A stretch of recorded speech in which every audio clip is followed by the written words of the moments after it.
अमोघ शक्ति देखने वाले सभी दर्शकों को पंडित अखिलेश ओदिच का प्रणाम।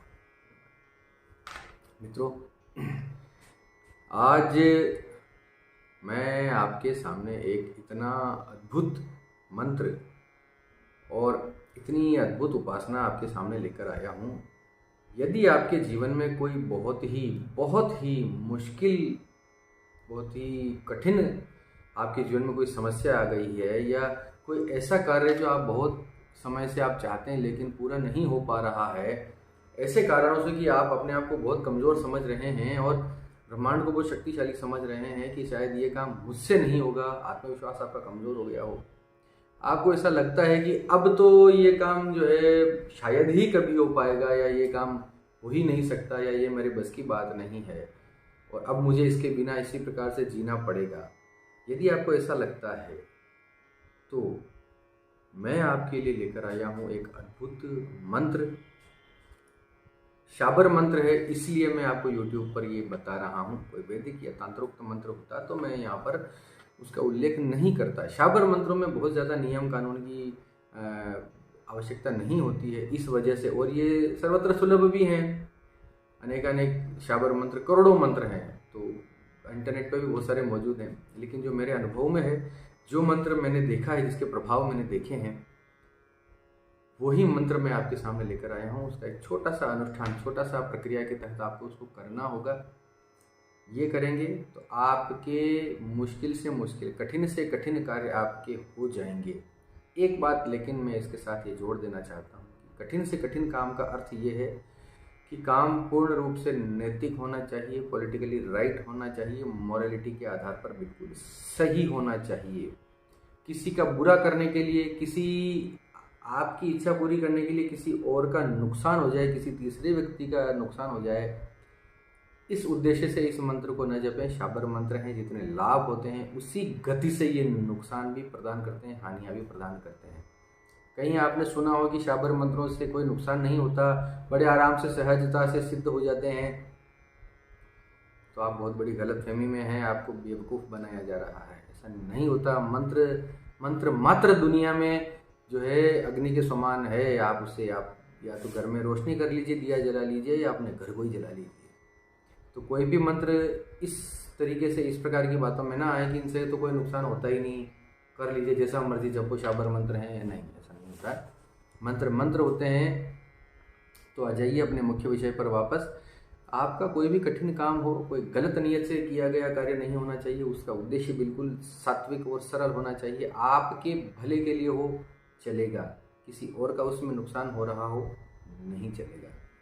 क्योंकि मेरे पास आते हैं इस प्रकार के प्रश्न, और इस प्रकार के लोगों से मैं मिलता जुलता हूँ, जिनमें से आधे लोग इसी प्रकार के होते हैं कि उसका वशीकरण करवा दो, उसका ये करवा दो, वो मुझे छोड़ के चली गई, वो मुझे छोड़ के चला गया, वापस बुला लो, उसने मुझे धोखा दे के शादी कर ली, उसको वापस नहीं।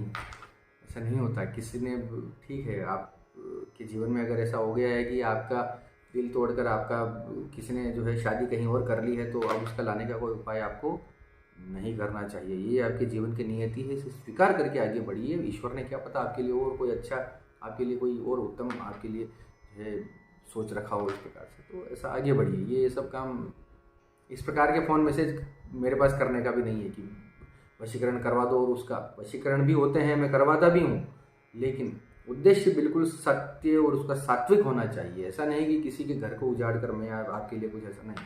ऐसा अगर आपका कोई वीडियो देखने वालों में जैसे कोई लोग हों तो प्लीज़ मुझसे संपर्क न करें। सात्विक उद्देश्य होगा, मैं पहले सात्विक उद्देश्य देखूंगा, उसके बाद ही कुछ तय किया जाएगा क्या करना है। मूल उद्देश्य पर, अपने मूल्य जो है अपने वीडियो पर आ जाते हैं, विषय पर आ जाते हैं।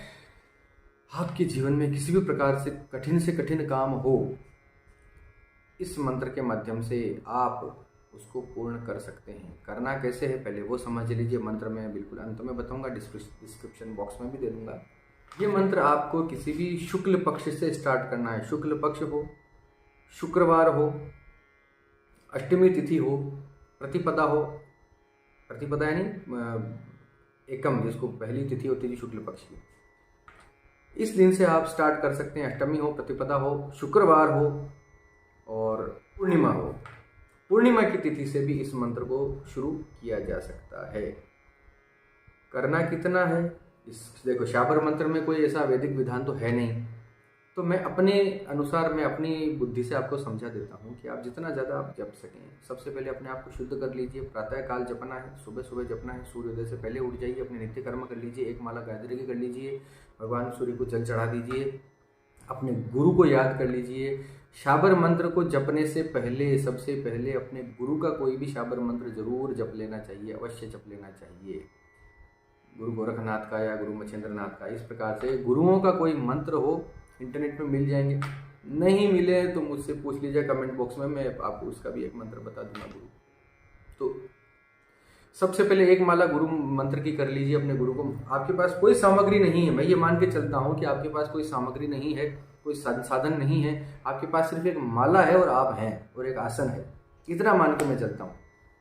पानी का एक लोटा या गिलास ऐसा तो सबके पास इतना रख लेना चाहिए। आसन बिछाइए, पानी के पात्र में अपने हाथ में जल लीजिए, अपनी कामना बोलिए कि इस अमुक अमुक कामना से मैं अमुक गोत्रीय, मैं फला गोत्रीय, मेरा नाम, मैं जो है यहाँ बैठकर इस तिथि को आज अपने इस काम से, अमुक कामना से मैं इस मंत्र की इतनी माला जपने का संकल्प लेता हूँ, या फिर मैं इसके इतने मंत्र जपने का संकल्प लेता हूँ। उसके अंतर्गत आज पर्टिकुलर आज के दिन में इतने मंत्र जपूंगा, यानी मैं 1.25 लाख मंत्रों का संकल्प लेता हूँ और 1.25 लाख के अंतर्गत आज मैं 3000 या 5000 या 11000 मंत्र जपने का संकल्प लेता हूँ।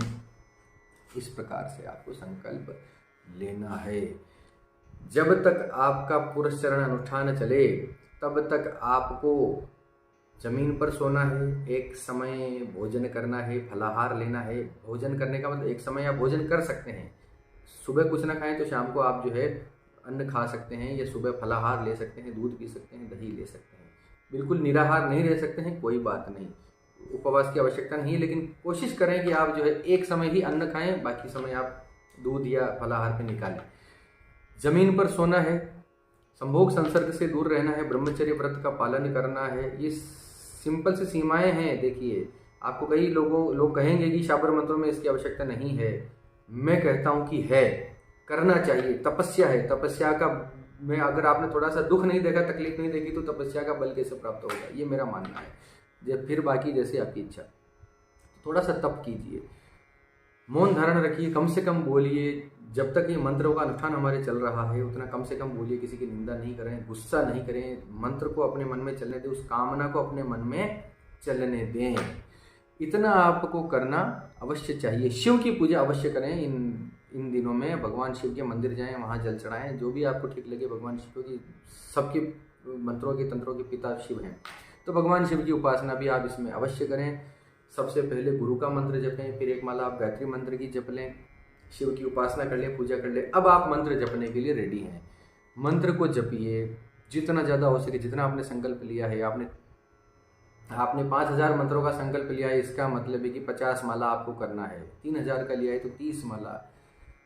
1100 मंत्रों का जप लिया है आपने तो 11 माला आपको करना है नित्य रूप से। अब आप जितने मंत्रों का संकल्प लें उतने मंत्र आपको दिन में करने हैं। अब आ जाते हैं असल बात के ऊपर। मंत्र क्या है? वो मंत्र जिसके बारे में मैं इतने बड़े बड़े गुणगान कर रहा हूँ, वो शाबर मंत्र कौन सा है? सुनिएगा ध्यान से। ओम नमो महाशाबरी शक्ति, मम अरिष्ट निवाराय निवाराय, मम कार्यम सिद्ध कुरु कुरु स्वाहा। फिर से सुनिए। ओम नमो महाशाबरी शक्ति, मम अरिष्ट निवाराय निवाराय, मम कार्यम सिद्ध कुरु कुरु स्वाहा। ये मंत्र है, मैं डिस्क्रिप्शन बॉक्स में भी दे दूंगा। ये शाबर मंत्र है। इसको आप जितनी अधिक मात्रा में जपेंगे, जितने विश्वास के साथ जपेंगे, जितनी ऊर्जा के साथ जपेंगे, जितने नियम पालन करने के साथ जपेंगे, जपते समय जितना इस मंत्र के बारे में आप सोचेंगे, जितनी अपनी कामना के बारे में सोचेंगे, जितना आप शांत रहेंगे, मौन रहेंगे, गुस्से क्रोध से दूर रहेंगे, अपने खान पान पर नियंत्रण रखेंगे, अपने मन विचारों पर नियंत्रण रखेंगे, अपनी इंद्रियों पर संयम रखेंगे, निरंतर 11 दिन 15 दिन 21 दिन की साधना अगर आप करते हैं। किसी को यह भी समझ में नहीं आता है तो उसके लिए मैं समझा देता हूं कि 21 दिन कम से कम ये साधना आपको करनी चाहिए। शुक्ल पक्ष से लेके किसी भी शुक्ल पक्ष की प्रतिपदा, अष्टमी, पूर्णिमा से लेके शुक्रवार हो ज़्यादा सुंदर, तो 21 दिन कम से कम ये साधना आप अवश्य करें। प्रतिदिन, जहाँ तक मेरा सोचना है, जहाँ तक मेरा मानना है, प्रतिदिन कम से कम 11 माला, अधिक से अधिक आप 21 माला आप कर सकते हैं तो बहुत सुंदर। 21 दिन तक 21 माला अगर आपने कर लिया तो आपके कठिन से कठिन काम आपको होते हुए दिखाई देंगे। जैसा मैंने वीडियो में बताया है उसी प्रकार से नियम पालन कीजिए, तपस्या कीजिए, थोड़ा तप कीजिए, अपने शरीर को तपाइए इस अग्नि के अंदर। काम तो सब होते हैं, ब्रह्मांड तो देने के लिए, सृष्टि तो देने के लिए बैठा है। आपको लेने की आप में शक्ति होनी चाहिए। ऐसा नहीं कि कुछ लौंग कर दिया, इलायची कर दिया और आप चाहते हैं कि 25 लाख का कर्जा उतर जाए ऐसा नहीं होता है। पुरुषार्थ करना पड़ेगा। हर बार मैं कहता हूँ, इस बार फिर से वही कहूँगा, ईश्वर आप सबका भला करे। आपको इस वीडियो में कोई बात समझ में नहीं आई हो, अच्छा लगा हो तो कमेंट कीजिए, लाइक कीजिए, शेयर कीजिए, जितने ज़्यादा हो सके कमेंट्स कीजिए। मुझे कमेंट से हमें आगे हमें क्या करना है हमें ये समझ में आता है और थोड़ा सा मोटिवेशन मिलता है कि हाँ पसंद किया जा रहा है। कमेंट बॉक्स से जो है बड़ी बड़ी मोटिवेशन मिलता है, तो आप कमेंट अवश्य करें। इसी के साथ आप सबके मंगल की कामना करता हुआ मैं पंडित अखिलेश वदित आपसे विदा लेता हूँ। धन्यवाद। सर्वे बंधु सुखी।